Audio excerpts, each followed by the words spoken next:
Vengeant is a totally brand new band, right?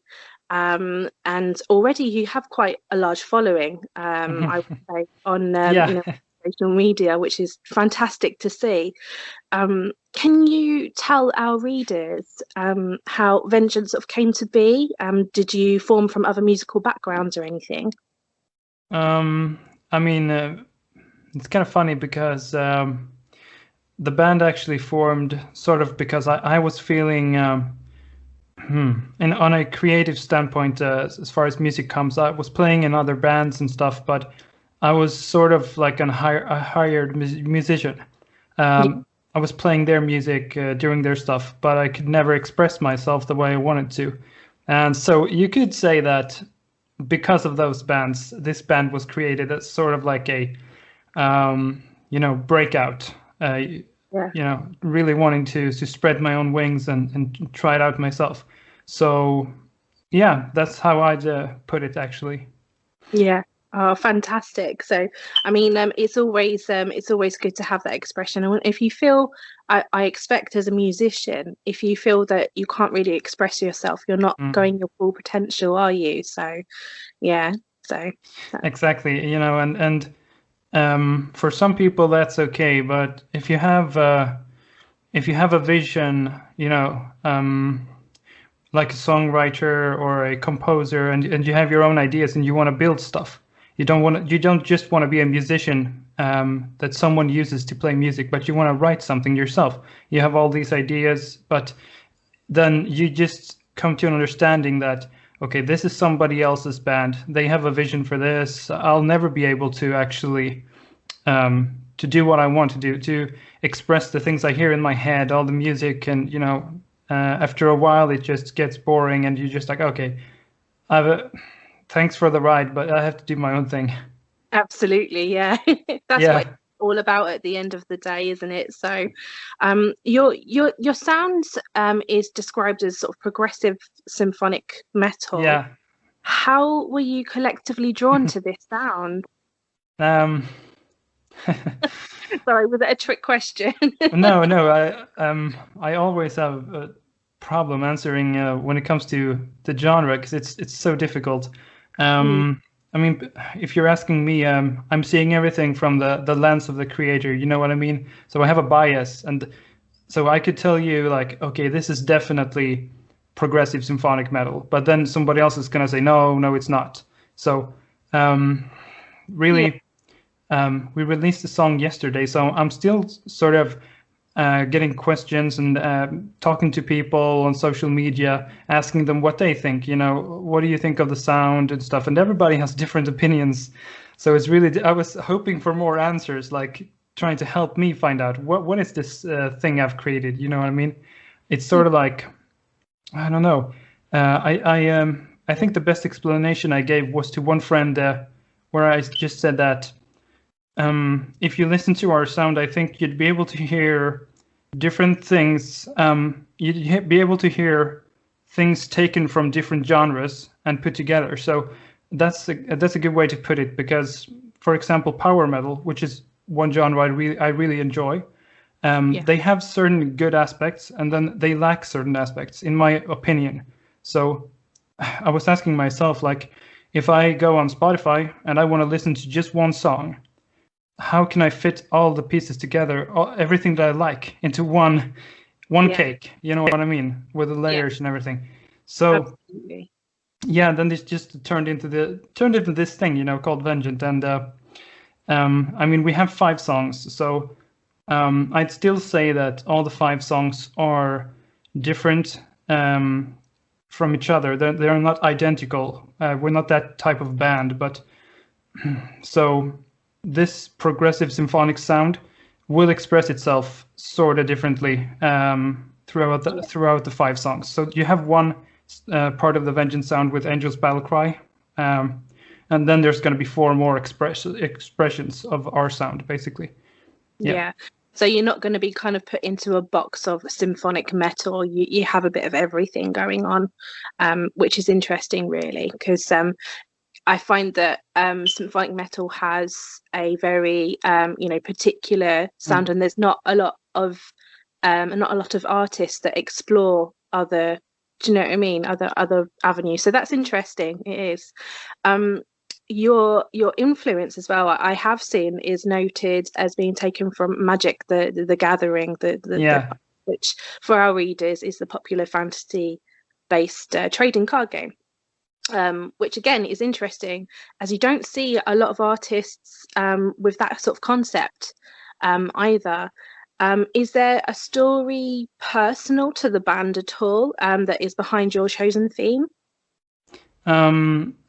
I'd say that songwriters and composers, they try to find, just like me, we try to find inspiration from somewhere, because we need to sit down. The music has to come from somewhere, so that we can write something, some inspiration.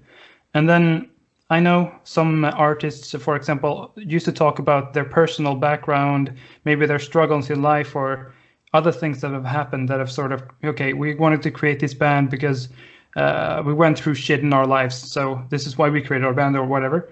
And that's cool. But so I was asking myself, like, what inspires me? I don't really have that type of background at all. Like, I've had a very very, I don't know how to put it, very good life, actually. So don't have any of those stories that are common with metal bands, that want to put out their frustration and stuff. So I was just like, what inspires me? And then I was one day just sitting and actually playing the game, and I was like, well, I think about this game a lot, and I do play it with my friends, and it inspires me to come up with ideas. So why not try to combine the two things, like music and Magic the Gathering? And so that's what I did, and actually it's worked out really well so far. The challenge lies actually in finding inspiration from this game, whilst at the same time not basing the music 100% on the game, because of several reasons. But for the biggest reason is because, because of copyright claims and stuff like that. I've read, the fine print and everything, the rules, IP, intellectual property and stuff. So I really need to be drawing inspiration, but I'm not using the names of characters, the names of places and stuff like that. So, and that's to pay my respects as well. I know the rules. So if they ever hear the music, they'll be able to figure out, okay, he's respectful. He's helping promoting our game, but he's not stepping on our toes or anything. So yeah. Absolutely. I understand. So I mean, what you were saying about your inspiration, and a lot of bands draw on their personal lives, or personal issues around the world. Maybe sometimes what music needs is your input in your foresight of things, because as you say, you're quite happy with life, so maybe that's what music needs. It's just something like this to come along, and just maybe. Yeah. Yeah, you could think, I mean, it sort of makes sense in a way, but if you really try to figure out why so many bands why many bands in the metal genre have formed and why they write songs, a lot of them write songs because of rough pasts and a lot of dark stuff. There's not very much like, I'm a happy guy, so I write happy music. And I don't know if I'd call Vengeant happy music, but it's music which is powerful. Yeah, I mean, I guess it's sort of uplifting in a way. It has a lot of power metal-esque stuff going on, so you have the catchy choruses and stuff like that, but the emphasis is really on sort of like it's a sort of like a musical journey, you know what I mean? A lot of bands as well, when you create a band and you think, okay, we're going to play death metal or we're going to play thrash metal, then you know that there's like a blueprint to go from. So, okay, we're going to make a thrash metal song. Here's the blueprint. This is what the thrash metal band sound like. So we're going to make something similar. But for us, it was like creating something from scratch. You know what I mean? Like it was difficult in a way, but then there weren't any rules actually. It was like I said before. Okay, so I like this thing from power metal. I like this thing from more modern metal music, and okay, let's just put it together. This sounds good. This also sounds good. Let's put it together, and hey, we got a song, Yeah, absolutely. Yeah. Fantastic. So, congratulations as well on the release of your very first single, which is Angel's Battle Cry. It was released yesterday. And I imagine this is a taste of what is to come. But as you say, there's going to be difference in every track. Angel's Battle Cry has a very enchanted battle theme to it. The vocals are powerful. Strings and synths are very ambient, but also have a touch of progressive to them as well. So as you are the songwriter, how does this fit together with the rest of the band? I think, that's a good question again, I'm gonna have to think. Okay, so if you've played the game, for example, then I think you'd be able to find the correlation here.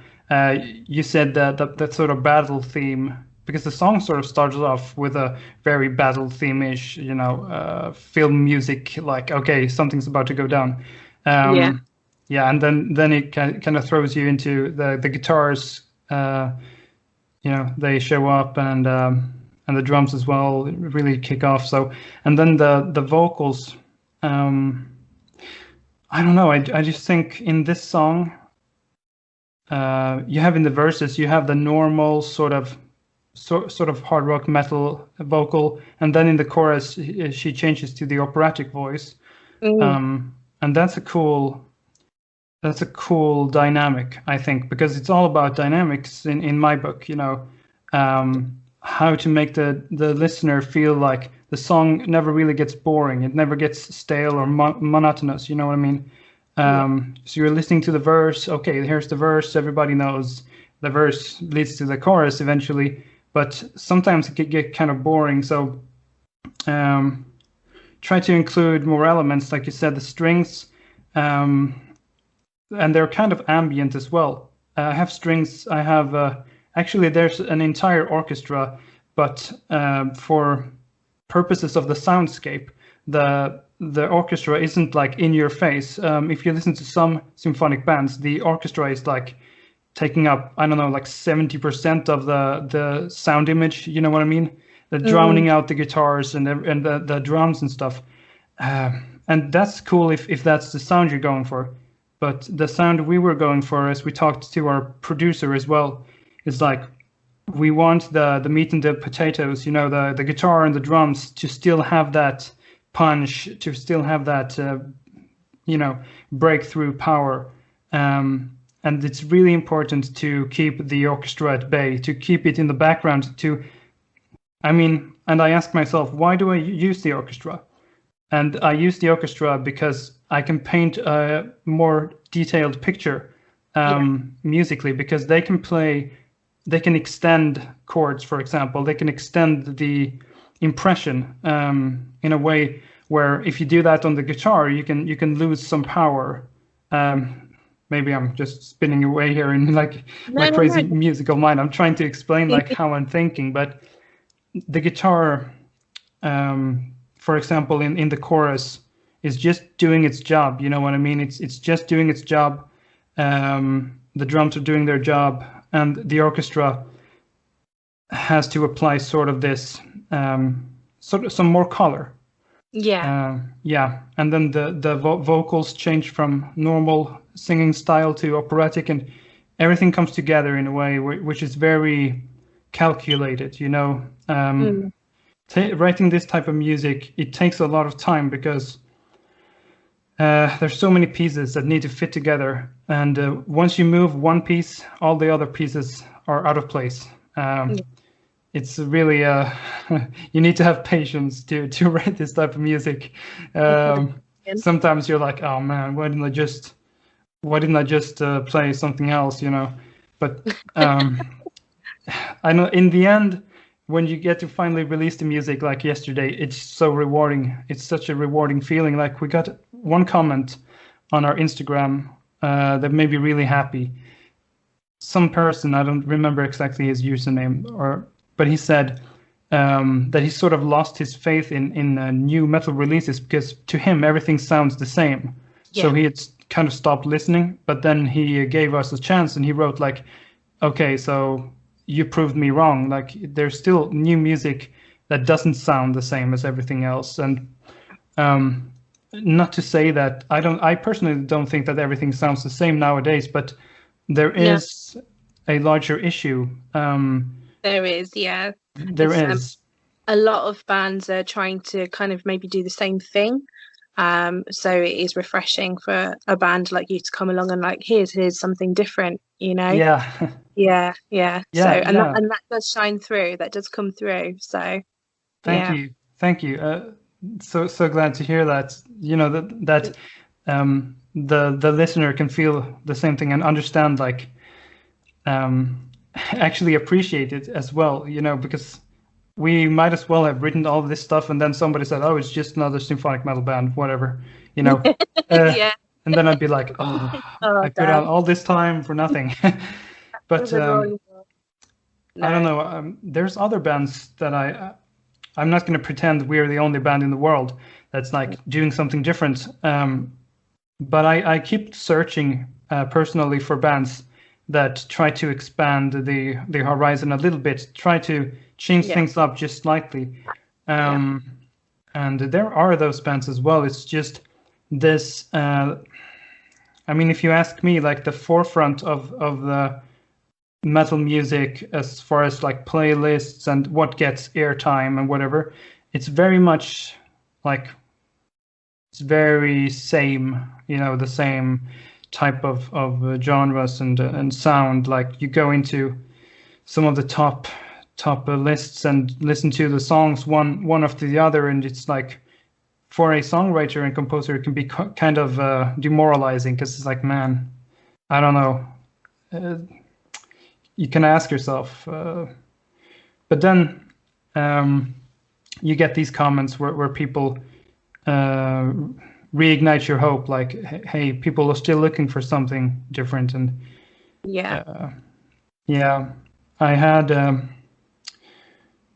I saw a video on YouTube discussing the term progressive in metal music, and it's so strange because it feels like people haven't really come to terms with and agreed upon like what it means.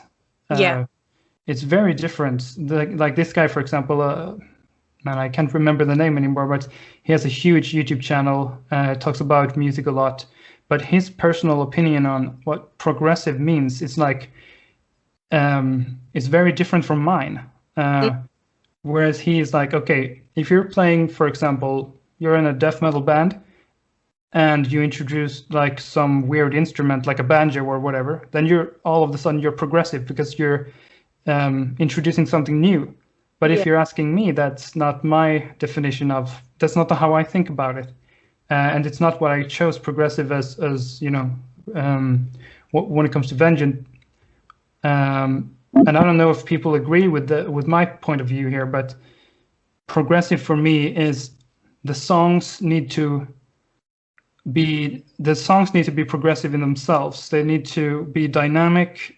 They can't be like cookie cutter, simple, same beat throughout the entire song, same feel. There's a lot of that out there, but to me, it's not enough. Like if you just introduce some weird traditional instrument or whatever, some ethnic instrument into your band, and all of a sudden you're progressive. That's not my definition of it. So it would be interesting to hear like what the majority of people think. But to me, it's more like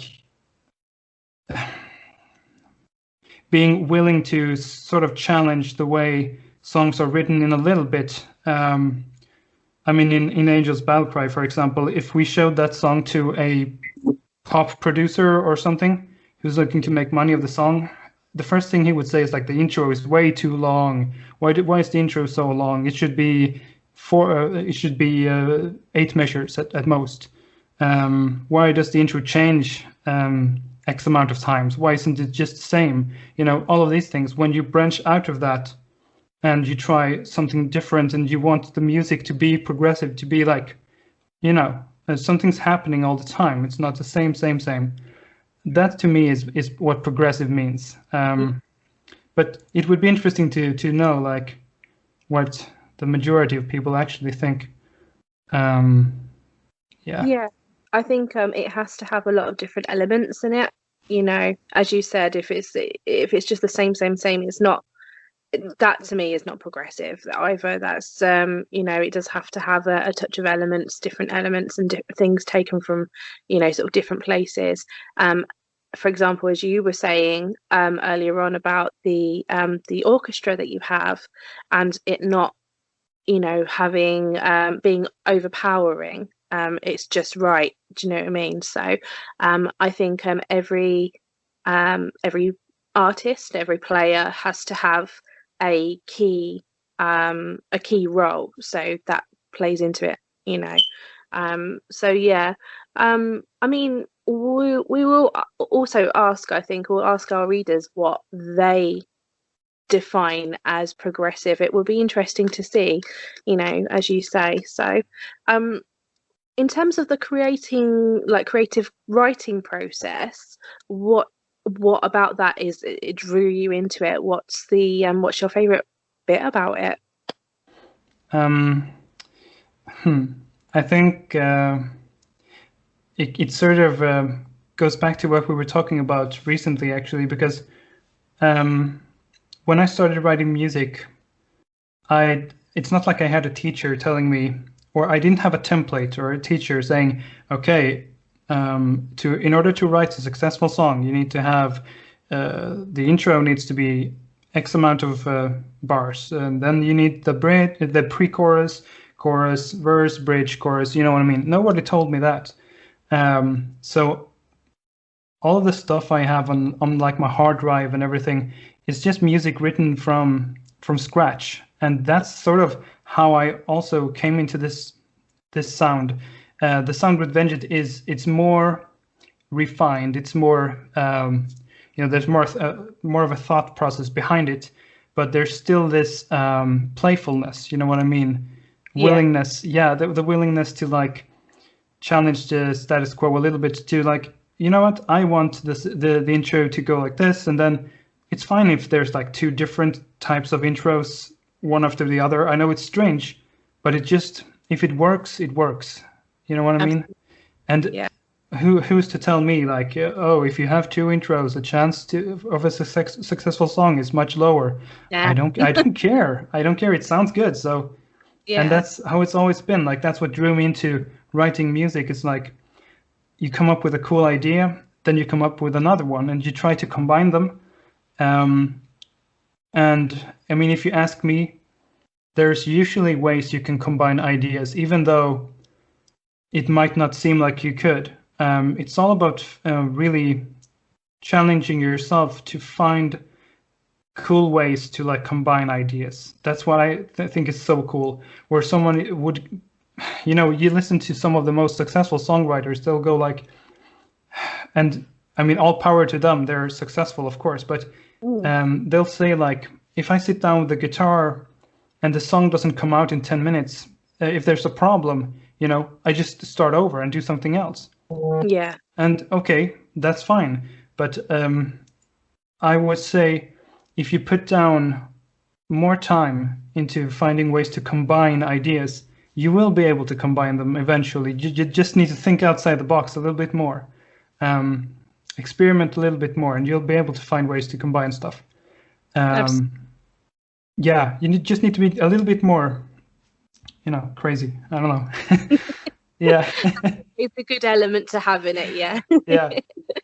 I believe so. You do have, so your LP is going to be, as you said, a five track LP. It's due to be released maybe this year. Yeah. Yeah. So does this also tie in with the theme of the Magic the Gathering cards as well? Yeah, yeah. Actually, all of the songs on the EP, um, they have a different color, so to say. The first one here is supposed to be white, so it's representative of one of the five colors in Magic the Gathering. So you have white, blue, black, red, green, Yeah. and that's the order of the colors. The mana, isn't it? Yeah, exactly. Yeah. So yeah, and that's where also why they're going to be slightly different, because it would be kind of awkward to have five identical songs supposedly inspired by different types of mana or colors. That Yeah. would just be very strange. So yeah, the EP will definitely be um, in its entirety inspired by Magic the Gathering. Yeah. Fantastic. Oh, I'm looking forward to that. So what are your plans for the EP over the course of the year? Are you looking to promote it through live shows once we can all kind of return to that? As far as live shows go, you know, it's very difficult right now for everybody, of course. But I've been helping bands out with gigs and stuff myself. I have contacts, especially in Sweden, but right now it's like not even something we think about, because what I've noticed is the owners of venues and festivals and stuff, they're like sort of fed up with trying to book stuff, and then they get a new restriction, and bad news. So I mean, like 6 months ago, I was talking to people about booking gigs and whatever for other bands and stuff. Yeah. And everybody was still, somewhat optimistic. Yeah, it can change before end of the year. 2021 is going to be different and everything. Yeah, we can discuss bookings, but now, and especially in Sweden, it's very strange, because we've been very non-restrictive with the coronavirus pandemic.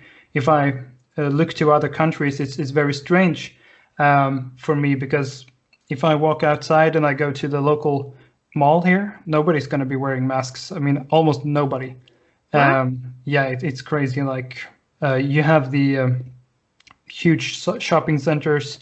There's like you can hardly fit a person in there. There's so many people. Like in Sweden, yeah. There's hardly any restrictions. But then when it comes to venues and bars, that's where the restrictions are like, for some reason, the government was like, these guys need to be out of a job.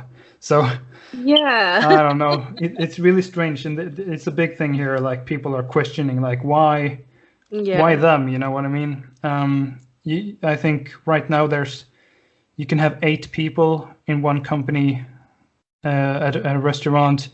I'm not sure what the alcohol laws are, but I think they need to stop selling alcohol around like 8 p.m. or something like that.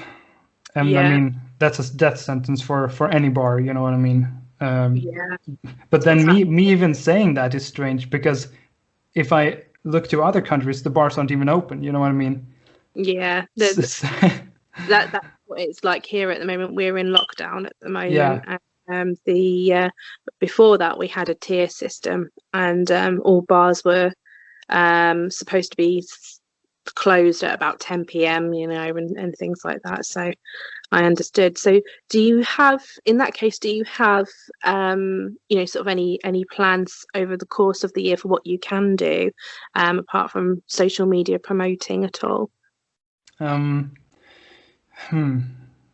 think what we want to do, of course, is if the pandemic will cease for a little bit, then we could actually meet up everybody, because in Sweden we're split up in different regions.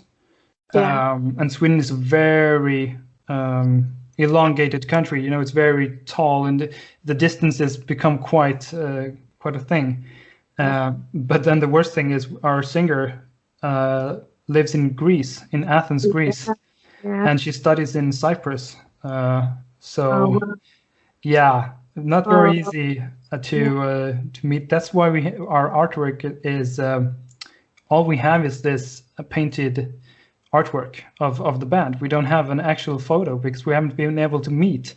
The band was formed around the Corona times, so this is very strange. We get sometimes websites and radio stations asking like, okay, I need a band picture, not the painted one, and an actual one, but we don't have one. Yeah. It's strange how I think some as you say, some hosts or promoters or whatever can ask for that at the moment, because there are a lot of new bands that are not able to do that. So yeah, I can imagine your frustration there. Yeah. But that's one thing we're looking forward to doing is meeting up so we can actually make a lot more social media material, pictures of the band together doing stuff. That's very important, and as well, to just bond. And we have a place as well where we can do what's called pre-prod rehearsals, where you're actually rehearsing the live performance that you're supposed to be doing later. You can rehearse everything. You can fix the lighting. You can have a sound guy. We have this place, a place for that. So. And that's very important as well.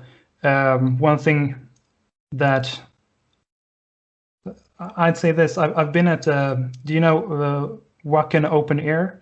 Oh, yes. Yeah, I've been there a couple of times, and they have this band competition where you can see the difference between bands that understand the importance of a rehearsed live performance and the bands that are sort of like, no, I know what looks cool. Everybody just play the song and do whatever you want on stage. Sometimes that works, but it's very, it's a big risk. That's why I mean, you've seen, I'm sure you've seen as well firsthand the difference and felt the difference as well. I think it was 2019. The Tunisian band Mirath was playing at Wacken. If you ask me, that's the best live performance I've ever seen in my entire life, and that's solely because it was very rehearsed. It was like watching a show, like a theater, super rehearsed. Everything was, and that's what you need to do. If you really want to make something extraordinary, it needs to be rehearsed, in my opinion. But man, if anybody listening here gets a chance to see this Tunisian band Mirath, you have to see them live. I've seen hundreds of bands live, nothing like this. Wow. Well, we'll check them out and give them a tag then in the interview. That's awesome. Yeah, they're totally amazing. Yeah. I will check them out. So I mean, as you did say, you're an international band, and so how did you come to form internationally? Is what happened for you to sort of come together with them? Is your vocalist name, is it Dana? Is it Dana or I think I think it's pronounced Danae. Actually. Danae. Okay.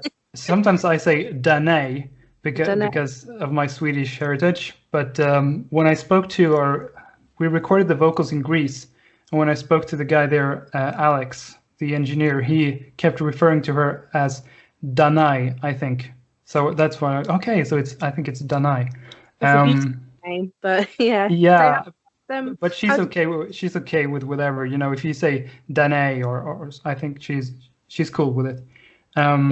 But what happened was, this band has been in the making for a long time. It could look, if you're looking to social media, it could look like we've been writing music for, I don't know, a couple of months, and all of a sudden we have a 5-track EP, but it's been a long process, and we've been trying musicians left and right. Especially, we've been trying many vocalists, I'd say a handful of vocalists. And eventually, like, we had to part ways for different reasons, but still friends with all of them. So it's reasons that are perfectly respectable. But in the end, I was like, we were having so many problems finding vocalists. I was talking to our manager, Emma, and I was like, man, we just can't find the perfect fit for a vocalist. Yeah. I'm sick of this. Just release it instrumentally, or I don't care anymore. I was like, just put it out. And then she talked some sense into me, like, no, you don't want to do that. It's gonna, don't just throw this stuff into the river. So she had found Danae on. She'd talked to Danae, I think, in regards to helping her other band with some social media stuff. I'm not sure, but she'd found out about Danae since before, and she was like, I know this singer. I'm going to contact her. I sat down and listened to the stuff she'd made with the other band, and I was like, wow, this singer is amazing. I was like, okay, I don't know if she's gonna want to do this or whatever. And then called her up. Yeah, I'm super interested. And it was not just musically, because I sent her the demos, and she loved the musical approach we have and everything. But it was also the Magic the Gathering idea, doing something different. Yeah. It's not just me like, hi, my name is Christopher. I have this fantasy universe I've come up with. Now everybody needs to know about it. It's kind of different because we're writing about something that people already care about. You know what I mean? Absolutely, yeah. Yeah, so it was that as well. And Danae, she's a very intelligent person. She knows what she's doing. Highly educated singer. I mean, if you check out her resume, she knows what she's doing. Both on paper and on the tracks. That she knows exactly what she's doing. Really she's got amazing a voice. Yeah. yeah, very versatile as well. And with Vengeant, this is like. She really wanted to try as well, and we wanted her to do stuff other than her operatic voice, because we heard her singing, and we were like, wow, you have so much you can do with your voice. Like what she'd done before was with her other band, Scarlet Desire, was as far as you can hear on their single is very operatic, and her operatic voice, as we know, is of course amazing, but I could hear when she was singing and sending files back and forth to me that she had even more to give, and she talked about that as well. Like, I want to do so much more with my voice, and I can do basically anything. And that's what ended up on the five tracks. Yeah. Basically a mix match of different vocal styles. Yeah, it's great. It's beautiful. She's got a wonderful voice, and I think it fits very well with your sound. So yeah, amazing. So finally, really, do you have any advice for other artists at the moment? Sort of feels like I've been shooting you some sly advice here, left and right here, but I'd say to any aspiring artist, I'd say, like, more than anything, ask yourself, like, why do you want to do music? Why do you want to play music? Why do you want to write music? And really think about that, because the most important thing in the end, if you want to feel good, writing the music, playing the gigs, going on tours, sleeping like shit, eating like shit, and going on tours and living that life. If you want to feel good and you want to be happy, you need to ask yourself why you're doing it, So you're doing it for the right reasons. You're not doing it because you want to be famous. You're not doing it for just monetary reasons, because that's not a very effective way. No, not in the end. You need to really ask yourself, like, what you're doing and what you want to do, and believe in yourself. If there's something you want to do and somebody else is like, no, you'll never be able to do that, or, musically, like, oh, that's so strange, just give it a shot, believe in yourself. And in the end, every day is going to be better. every day is going to be better. Yeah.